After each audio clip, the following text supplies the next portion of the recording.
escribió una notita y me dijo, el que deja de aprender, deja de enseñar. Y esto es algo que sigo aplicando en mi vida. Nunca dejen de aprender. Cuanto más puedan aprender, más el Señor va a hablar a sus vidas, más responsabilidad van a tener, por supuesto, en cuanto a cumplirlo, pero también el Señor va dando más posibilidades de servicio.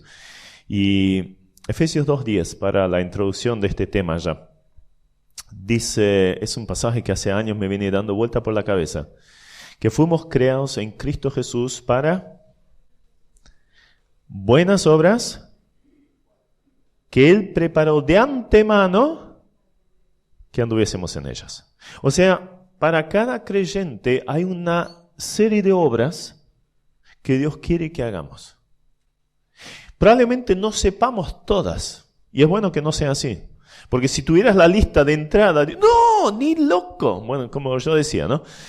Bueno, en realidad soy muy cuidadoso y quizás hasta cobarde, sobre todo en tomar responsabilidades, y el Señor siempre me tuvo que ir empujando. Entonces, varias veces me pasó esto de, no me animo, no sirvo para esto, no estoy capacitado para esto. Y bueno, el Señor fue trabajando en mi vida. Pero hay entonces una serie de obras, una gran lista de obras que Dios quiere hacer a través de la vida de cada uno de nosotros. No todos van a ser ancianos de iglesia, ya por una posibilidad inclusive de las mujeres no son llamadas para eso. Pero hay tantas otras áreas de servicio, actividades que el Señor quiere que desarrollemos. Entonces cumplamos con esas obras. Cuando me di cuenta que esto es una gran responsabilidad, porque si Dios tiene un plan, un propósito especial con la vida de cada uno y con la mía también, entonces empecé a orar. Señor, ¿cuáles son esas obras? No quiero llegar al cielo, al tribunal de Cristo, y que Cristo venga con la lista que tenía previsto hacer con mi vida y dice, mira, Esteban, esto era lo que yo tenía previsto hacer con tu vida. Hice. Todo esto falta. No quiero llegar al cielo y que me pase esto. Entonces empecé a orar específicamente, Señor, quiero saber cuáles son esas obras y quiero cumplirlas. Y de repente se me abrió un abanico de posibilidades increíble que digo, para, Señor, esto fue demasiado de golpe. Pero para cada una de esas tareas, el Señor te capacita, te prepara, te apoya, te da la fortaleza para poder llevarla a cabo. Entonces les animo a buscar esas obras, ¿sí? Fuimos creados para buenas obras. 1 Tesalonicenses 1:9. Os convertisteis para servir al Dios vivo y verdadero. Hebreos 9:14. La sangre de Cristo fue derramado para que sirváis. O sea, la salvación, la conversión, el propósito de una nueva criatura es que sirvamos. Si no lo estamos haciendo, estamos en falta.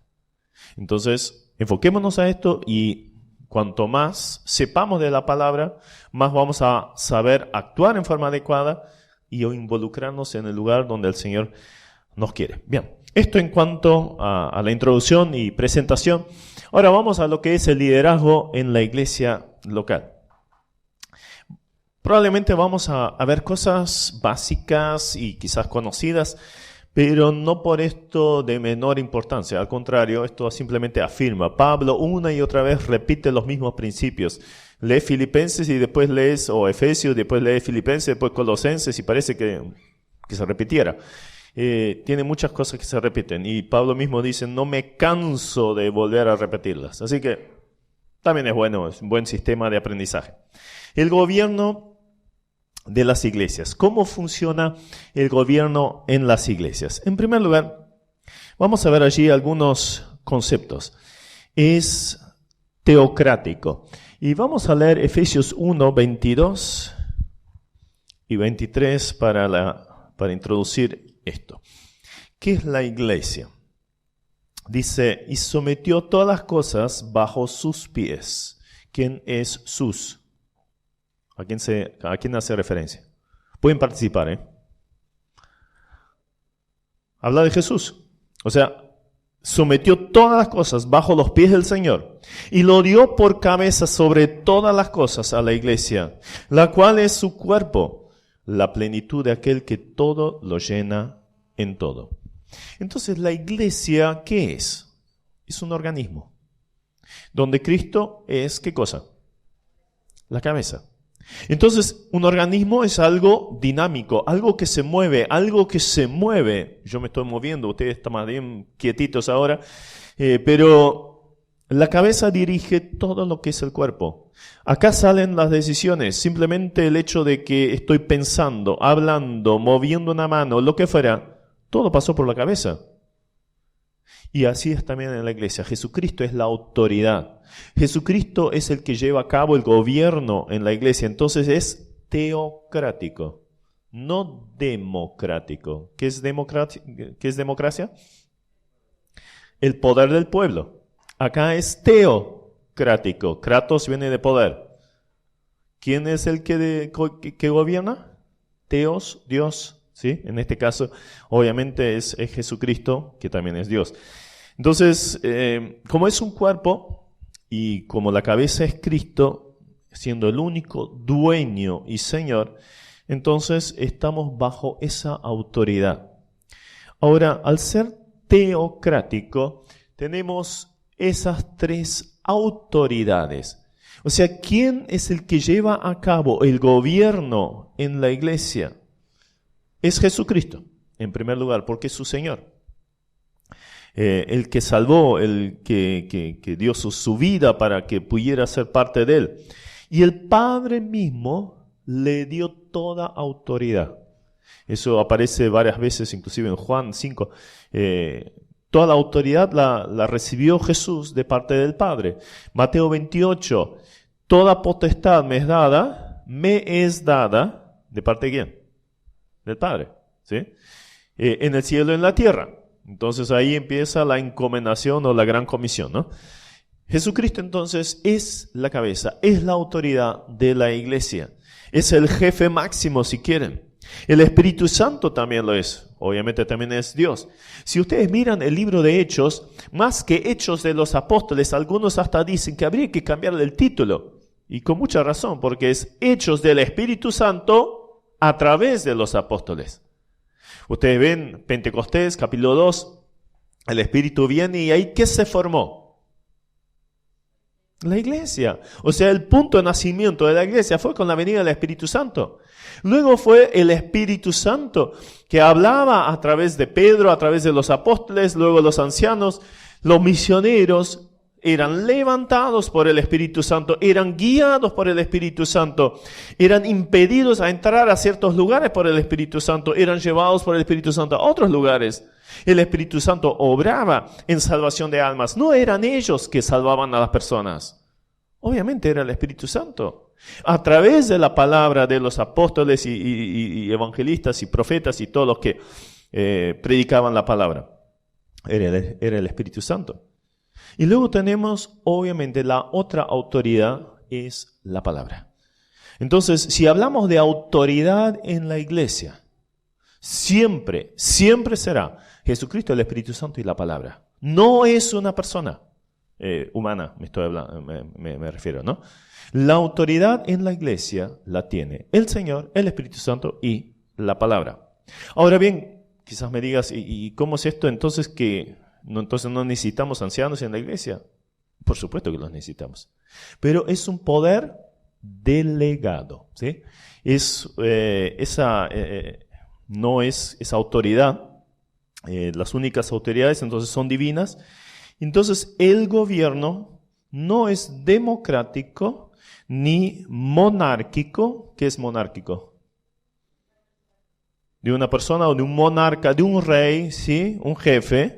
No, sino que es teocrático, pero Dios utiliza a las personas, delega en personas el ejercer la autoridad. O sea, es una representación divina, es un representante, es como el embajador de un gobierno, ¿sí? Es como el administrador en una empresa. ¿El administrador es el jefe? No. El dueño... ¿sí? Lo puso a él para administrar los asuntos, pero él no es de la empresa. Eso más o menos es lo que la Biblia enseña acerca de lo que son los ancianos. Entonces es un poder, un gobierno más bien delegado. Y todos estamos bajo algún poder bajo algún gobierno. Estamos bajo autoridades y Pablo varias veces nos exhorta a someternos a las autoridades, y hasta estoy hablando de las autoridades seculares. En el caso de Pablo era Nerón, y no era la autoridad más agradable para los cristianos. Era el que los ataba en estacas y los pintaba de asfalto y los prendía a fuego para iluminar su jardín, o los tiraba a las fieras y todo esto, ¿sí? Entonces, sujeción a las autoridades. Todos estamos bajo autoridades de alguna forma, y la Biblia nos enseña claramente que nos tenemos que sujetar a ellas. Estas personas, ahora me refiero a los ancianos, no pueden dictar nuevas leyes, sino administrar y cumplir con las que están. ¿Y dónde están? La palabra, ¿sí? Es simplemente administrador. Acá hay una ley. Ahora vamos a poner en práctica lo que dice esa ley. ¿Alguien puede leer Hechos 20:28? Ahí vemos que no es un cargo el ser anciano, sino es una función. Hechos 20:28, el que lo tenga que lo lea.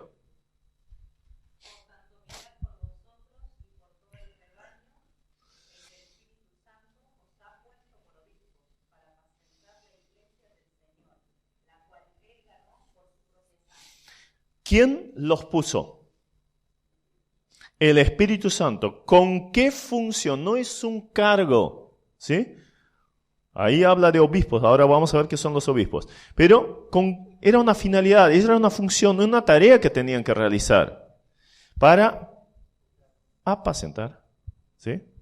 Que está incluido el cuidar, la iglesia del Señor. Y otra vez, ¿la iglesia de quién es? Ahora habla de Cristo, la cual Él ganó con su sangre. O sea, la autoridad máxima acá es Cristo. El Espíritu Santo es el que levanta a los líderes y la tarea es encomendada. O sea, simplemente un representante. Filipenses 1:1. Otro que lo busque. Y otro que busque Tito 1:5.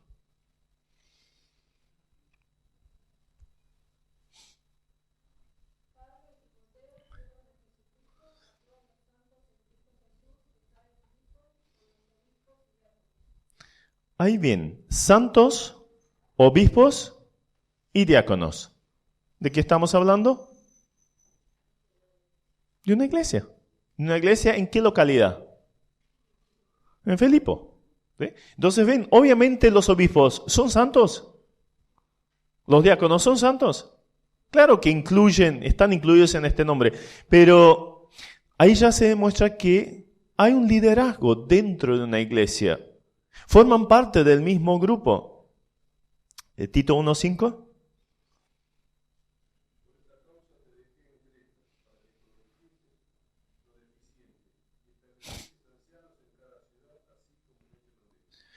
Bien.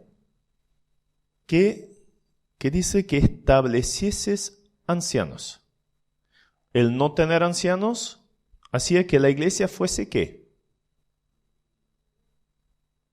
Que corrigieses lo deficiente. Una iglesia sin ancianos es deficiente. Es anárquico. Y siempre cuando hay anarquía, no sé si vieron las pintadas ahora en el Cabildo, de estos que estaban manifestándose a favor de este muchacho que murió. La A, ¿no? Con el círculo. Anarquistas. O sea, ¿qué hacen? Destrozos, no organizan nada, no funciona nada con ellos en el gobierno. Sería un desastre para el país.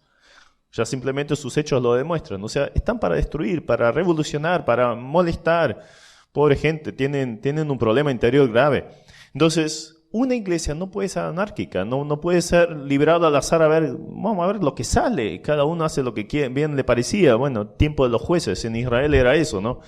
La última frase de Jueces justamente refleja la realidad que había en Israel. Era un desbande, era un desastre, era mundanalidad, era derrota, era ataque del enemigo, era pérdida continua. Y a veces subían un poco y bajaban, pero deshonraban al Señor con esto. Entonces, es deficiente el no tener un liderazgo establecido en la iglesia. El gobierno en la iglesia es pluralista, es plural, son varios. Nunca vemos a un solo anciano en el gobierno de la iglesia. Evidentemente es una disposición en el Nuevo Testamento. ¿Alguien puede leer Hechos 14:23? Otro Hebreos 13:7.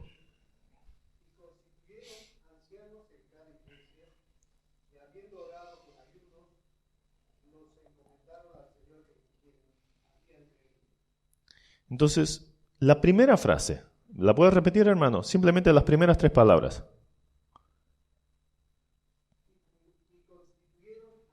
Hasta ahí. ¿Cómo sigue? En ancianos en cada iglesia. Queda claro, ¿no? O sea, plural para una iglesia. Entonces, pluralidad en el liderazgo de cada iglesia. Hebreos 13:7.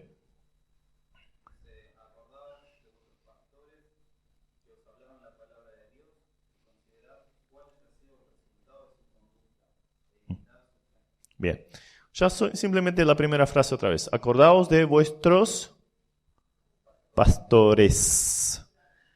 Plural.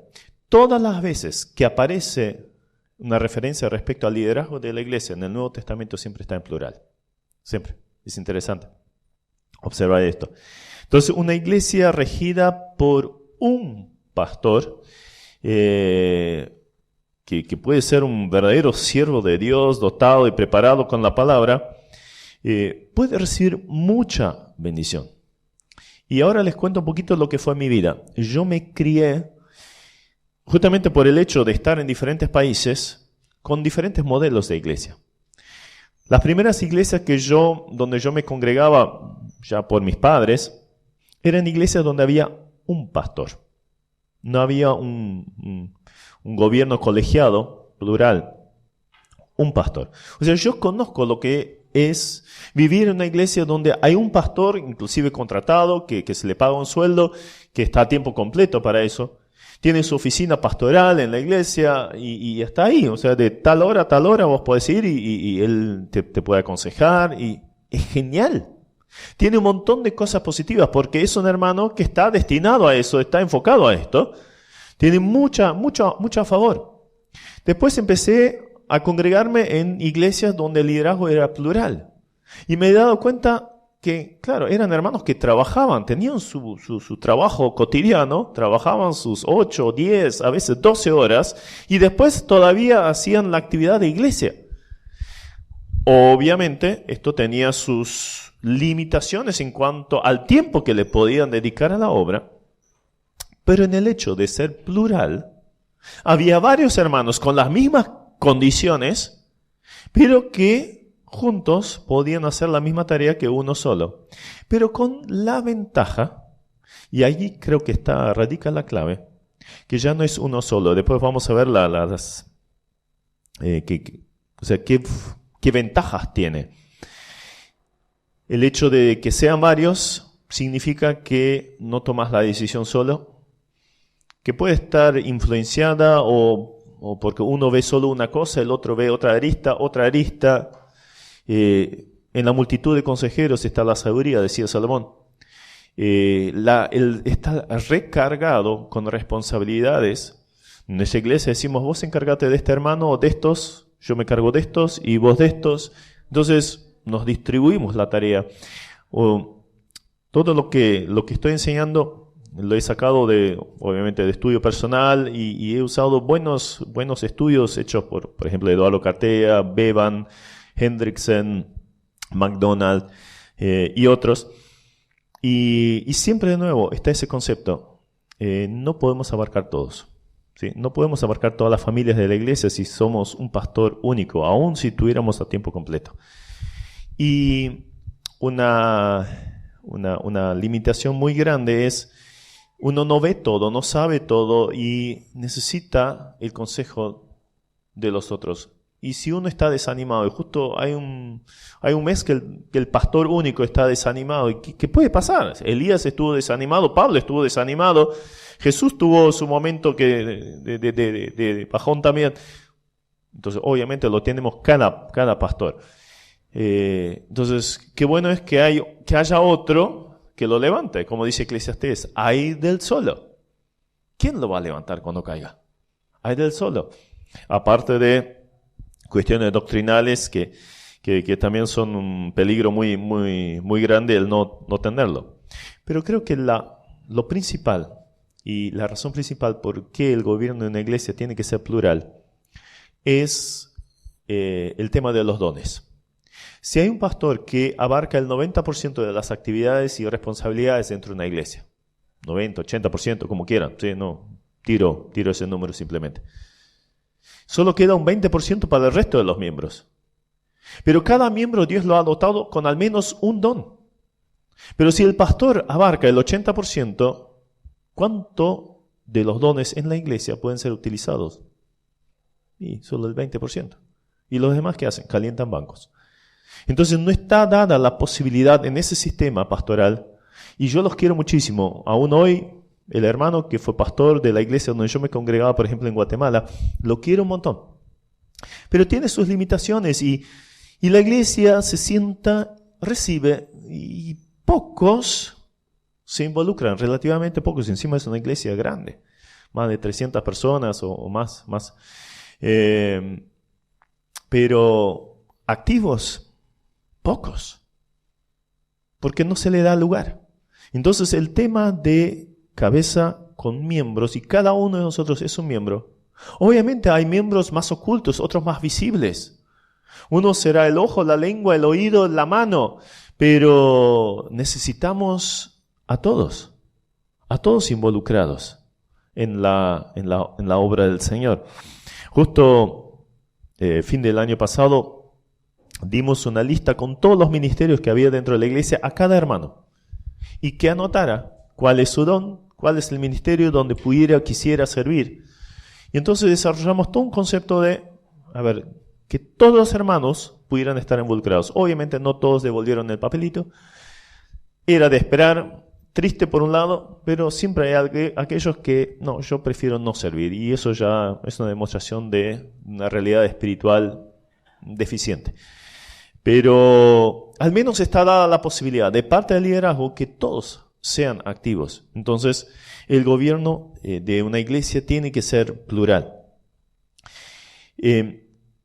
Ahora, imagínense si un líder, un pastor, tengo unos amigos en el norte de Argentina que fue contratado, era una iglesia de otra denominación, y claro, empezó a señalar y buscar corregir pecado en algunos miembros, que era justo el grupo de la comisión de ancianos, porque realmente es así, es como un clero, pastor, grupo de ancianos, y diáconos o lo que fuera. Y este grupo de ancianos es el que define el próximo pastor. O sea, lo contratan por 2 años, le hacen un contrato, y si les gustó, entonces le renuevan el contrato por otros 2 años o lo que fuera. Y si no les gustó, bueno, búscate otro lugar. Ahora imagínense lo que pasó. Este hermano empezó a señalar, a buscar corregir algún pecado en este grupo de la comisión. Entonces, ¿qué le hicieron la próxima vez? Sí, lo echaron, ¿sí? Como no les cuadraba lo que él enseñaba, entonces lo dio de baja. Ahora, ¿qué pasa si este hermano, de hecho era así, tiene esposa, hijos, tenía una casa que recibía casa pastoral, los hijos en un colegio, la esposa quizás en un trabajo todavía? Entonces vos empezás a analizar y decís, si ahora digo la verdad y señalo ciertos errores, a mí me van a despedir. ¿Cuándo me van a contratar de vuelta? ¿Dónde me voy a tener que mudar? Mis hijos van a tener que cambiar de colegio, quizás de ciudad, de provincia o hasta de país. Entonces, la tendencia, el peligro de adaptar el mensaje a lo que quiera escuchar la congregación es muy alto. Entonces ya no puedes ser guiado absolutamente por el Espíritu Santo o con el peligro de ser echado de la iglesia después, ¿no? De hecho, eso pasó. Pero ahora está desarrollando un ministerio precioso por otro lugar.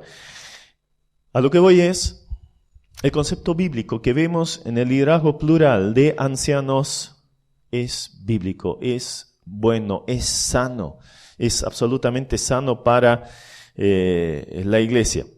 Quizás alguien diga, pero ¿cómo es el caso de una iglesia que recién es fundada? Por ejemplo, un misionero va a determinado lugar, empieza a predicar, empiezan a convertirse personas y genial, va formándose una iglesia, pero ¿qué tiene que hacer?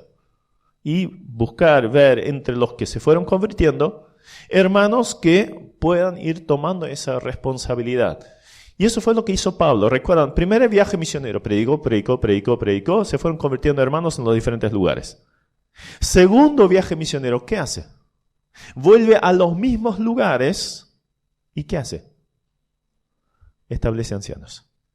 Evidentemente esos hermanos ya se fueron madurando, fueron creciendo, fueron demostrando su pasión por la obra, por las almas, demostrando que tenían esa convicción, ese deseo de servir en el pastorado. Y bueno, era una cuestión de simplemente de reconocerlos e ir levantándolos. Entonces, en cada iglesia se ve el plural en cuanto a los ancianos. Todas las citas que aparecen los vemos en plural. El pasaje de Filipenses 1:1 que leíamos y bueno, muchísimos más. El gobierno de la iglesia es autónomo. Ahora está justo ese pasaje de Hechos que recién citaba, Hechos 14:23. Constituyeron ancianos, otra vez el plural, en cada iglesia. Cada iglesia tenía entonces sus propias autoridades delegadas por Dios. Cada iglesia. Pero esto no quiere decir que no haya una interdependencia entre las iglesias. O sea, cada iglesia es autónoma. Hay un liderazgo en la iglesia, definen las cuestiones internas no por un clero superior que se ha dado, por ejemplo, en la iglesia anglicana, luterana y tantas otras, ¿sí?, que antecedieron un poquito al grupo que nosotros formamos parte, y con un montón de cosas negativas, ¿sí?, porque hay un clero superior, entonces a veces interfiere en temas de iglesia puntuales que simplemente escuchó una campana y no sabe todo el contexto y deciden mal. Por eso la importancia de un liderazgo local es fundamental. Se puede pedir, recibir consejo de otros, pero la decisión final se toma dentro de la iglesia. Entonces también hay una interdependencia, relación con otras iglesias que profesan la misma doctrina, los mismos principios. Ahora, ¿cómo se forma ese liderazgo de las iglesias? Obispos, ancianos y pastores. Recién leíamos el pasaje en Hechos 20:28, el de Filipenses 1:1 también. 1 Timoteo 3:2 y Tito 1:7 lo vamos a leer más tarde todavía todo el pasaje, así que simplemente ya empiezo con los diferentes conceptos. Ancianos. La palabra es presbíteros, y de ahí surge nuestra expresión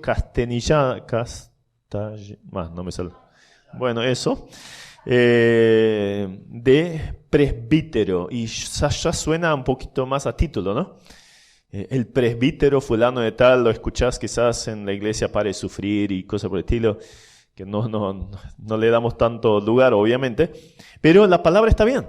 ¿Sí? La palabra significa, o es en la traducción nuestra, es anciano, y es más bien del latín, que es antianu, que significa anterior, o sea, algo que está ya antes, habla de experiencia, y esa es la idea justamente de esta expresión. Nos muestra responsabilidad. Ahora, los ancianos ya estaban establecidos dentro de la cultura judeo-cristiana, ya de antes inclusive, en el mundo israelita, en el pueblo judío, el concepto del anciano ya estaba muy arraigado, era normal. Ya desde el antiguo Egipto, o sea, cuando el pueblo de Israel estaba en Egipto, ya había ancianos, que evidentemente eran los padres de familia, o sea, los más importantes. Más en el oriente se daba mucho eso del padre de familia, que era el principal en la familia, lo que él decía se hacía. Y, y luego esto siguió. ¿Recuerdan cuando Israel estaba ya en el desierto, ya habían salido de Egipto, que se levantaron cuántos ancianos para acompañar a Moisés, Aarón y los sacerdotes? 70 ancianos. Para que Moisés no se encargara de todo. Ahí otra vez vemos el liderazgo plural. No, te vas a matar, le decía Jetro, su suegro.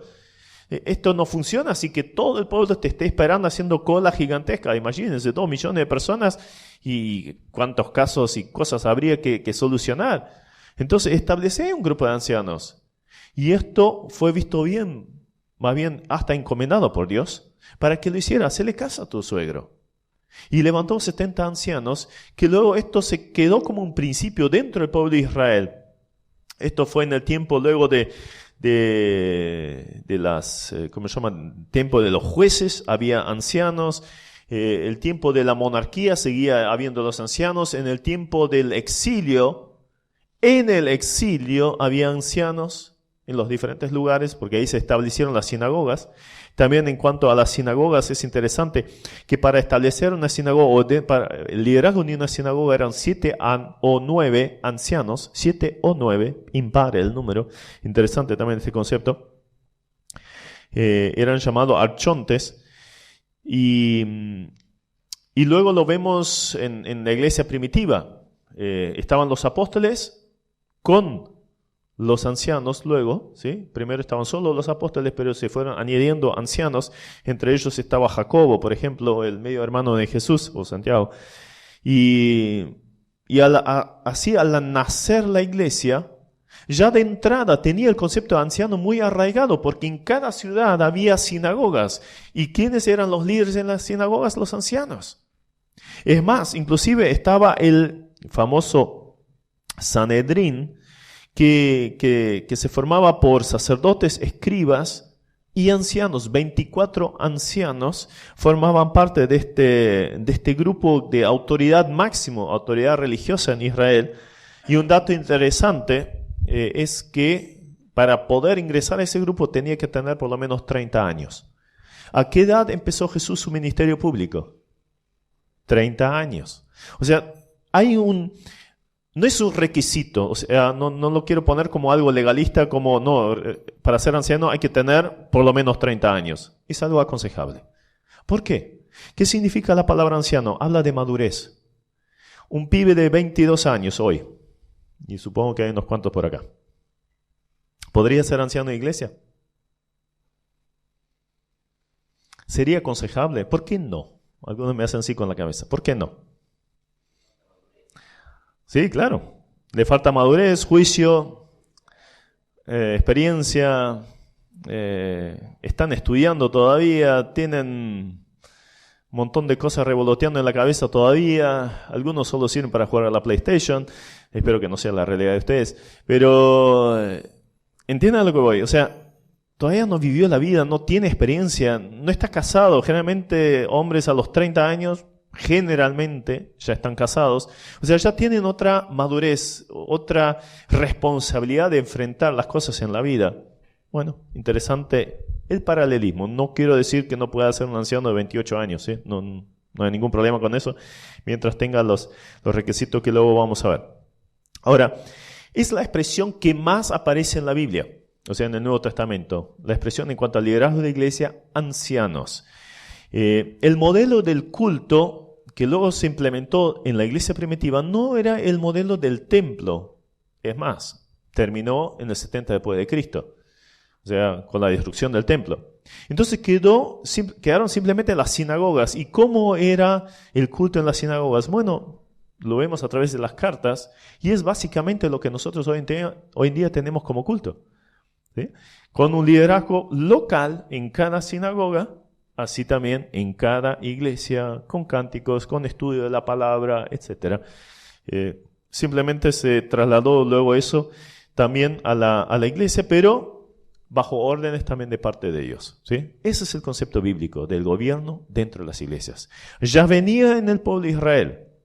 Ahí a las puertas de las ciudades, ¿quiénes estaban? Los ancianos.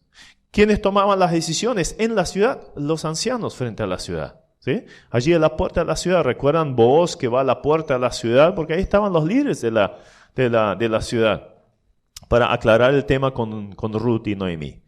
Entonces, liderazgo puntual en cada lugar, pero plural, ¿sí? Liderazgo plural de ancianos. Luego ya en Hechos 14:23, en su primer viaje misionero, Pablo y Bernabé constituyeron ancianos en cada iglesia, el pasaje que ya citamos ahora un par de veces. Segunda expresión, obispos. Episcopos, que significa epi, sobre, y scopeo, mirar, observar. O sea, es mirar desde arriba. En las sinagogas, el lugar del liderazgo estaba en una bemá, era el lugar más elevado, era una plataforma un poquito más elevada, y ahí estaban sentados el grupo de ancianos que luego se levantaban y enseñaban o leían y luego enseñaban. De hecho, se sentaban para enseñar, pero estaban en el lugar más elevado. Bueno, ya esa es la idea, ¿no? Y no de mirar con desprecio hacia abajo, no. ¿Cuál es la idea? De tener la mirada alerta sobre todo lo que pasa. Esa es la idea de esta palabra, ¿sí? No es, yo soy más grande, más importante que el otro. No, nada que ver con esto. Justamente lo contrario en cuanto al concepto bíblico. ¿Alguien puede leer 1 Pedro 2:25? 1 Pedro 2:25. La palabra episcopos o obispo aparece 5 veces en el Nuevo Testamento. 4 veces referido al liderazgo de la iglesia y una vez, y ahora lo vamos a ver, a Jesucristo. 1 Pedro 2:25.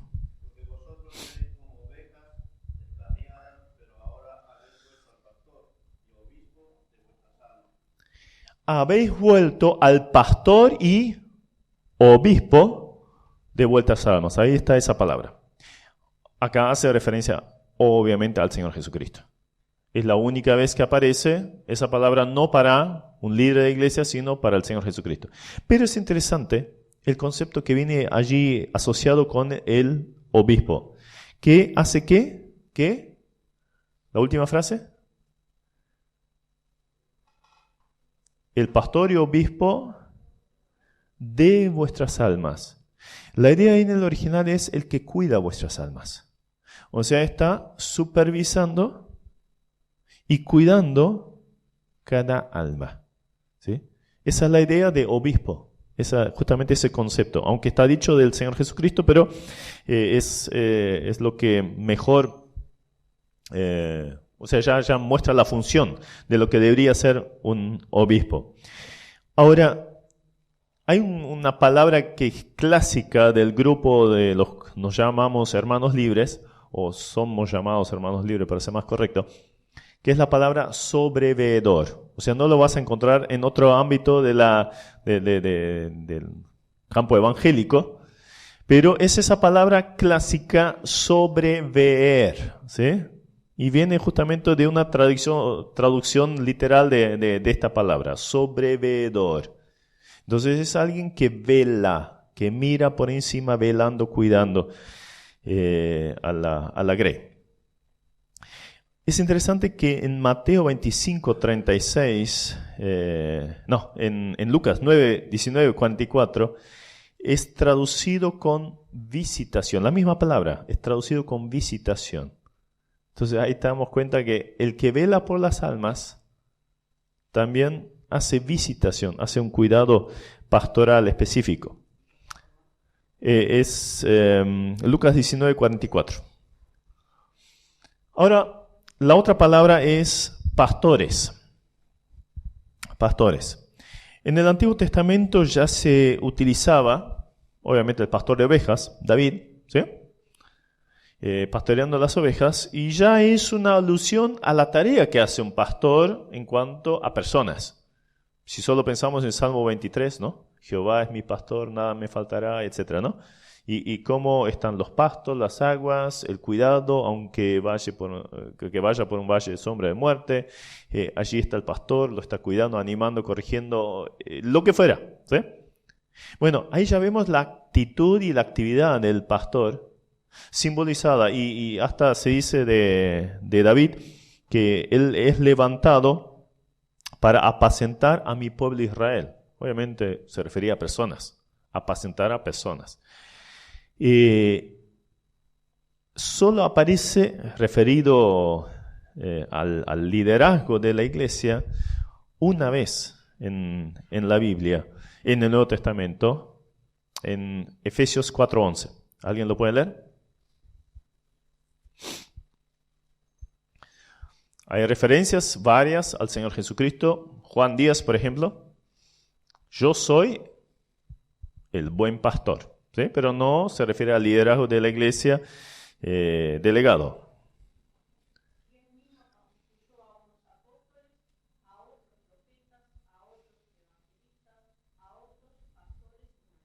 Bueno, ahí tiene la única vez que el liderazgo de la iglesia es definido como pastor, ¿sí? Hay una alusión directa, por ejemplo, 1 Pedro 5, 2 al 4. ¿Alguien lo puede leer? 1 Pedro 5, 2 al 4. No lo menciona, pero habla de la tarea del pastoreo.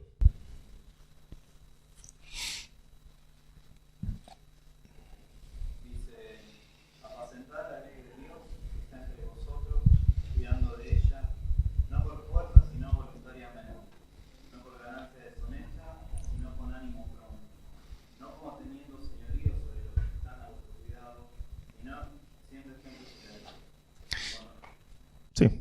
No.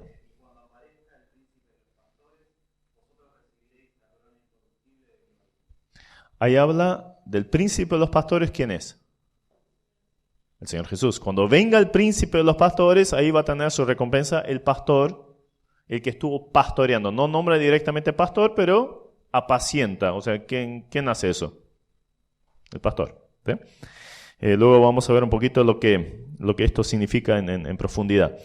El pastor está asociado con alimentar, cuidar, guiar, proteger, ¿no? O sea, simplemente piensen en un pastor de ovejas, lo que hace con sus ovejas. Bueno, esto trasladémoslo a lo espiritual y al liderazgo. Entonces, ¿por qué usamos dentro del campo evangélico más la expresión pastor que la de anciano u obispo? Es una cuestión bastante práctica en realidad. ¿Obispo a qué suena? La iglesia católica, ¿no? Ahí tienen los obispos, entonces nosotros nos queremos diferenciar. La palabra es absolutamente bíblica, ¿sí? Pero no la usamos justamente por la connotación más bien romanista que hay. Anciano, que dentro de nuestras iglesias lo usamos comúnmente, pero si vos haces referencia a alguien de afuera, de tu anciano, ¿cómo lo llamás? Porque si le decís, el anciano de mi iglesia, ¿y el tipo qué va a decir? El viejito, ¿no? Se imagina un viejito con bastón, una cosa así. Entonces, para el uso normal dentro de nuestra sociedad, la palabra que más quedó es la de pastor, aunque aparezca solo una vez. La de anciano, que es la más común, 18 veces, es la que usamos dentro de nuestro grupo con mucha razón, por supuesto. Pero cualquiera de esas palabras, ¿sí? Las tres, se refieren a la misma persona. Eso es importante tenerlo en cuenta. Vamos a algunos pasajes. Hechos 20. Porque uno podría decir, bueno, el obispo es el más alto, después viene el anciano, después el pastor, o el pastor, después el anciano, o algo por el estilo, como si hubiera diferentes categorías dentro o un clero dentro de la iglesia, y nada más lejos que esto, de la verdad bíblica. Hechos 20, vamos a leer 17 al 20. Allí dice, enviando pues desde Mileto a Éfeso, Pablo hizo llamar a los ancianos de la iglesia. Cuando vinieron a él, les dijo, vosotros sabéis cómo me he comportado entre vosotros desde todo el tiempo, desde el primer día que entré en Asia, sirviendo al Señor con toda humildad y con muchas lágrimas y pruebas que me han venido por las acechanzas de los judíos. Y como nada que fuese útil, he rehuido de anunciarlos y enseñarnos públicamente por las casas. Y así sigue. Pasemos al versículo 27. Porque no he rehuido anunciarlos todo el consejo de Dios. Por tanto, mirad por vosotros y por todo el rebaño. Entonces, ¿ellos qué eran? No, pastores. Bien. En el que el Espíritu Santo os ha puesto por, y ahora viene la otra palabra, obispos, para apacentar. ¿De qué palabra está hablando? Pastores. La iglesia del Señor, la cual ganó por su propia sangre. Entonces, en este pasaje tenemos las tres expresiones, ¿sí? Pastor, anciano y obispo. Entonces, está hablando a las mismas personas, que eran los líderes de la iglesia en Éfeso. Entonces, no interesa si lo llamas obispo, anciano o pastor. Es exactamente lo mismo. Y ya leíamos el pasaje de Pedro, donde aparece ancianos y pastor en el mismo texto. Entonces, anciano da la idea de experiencia.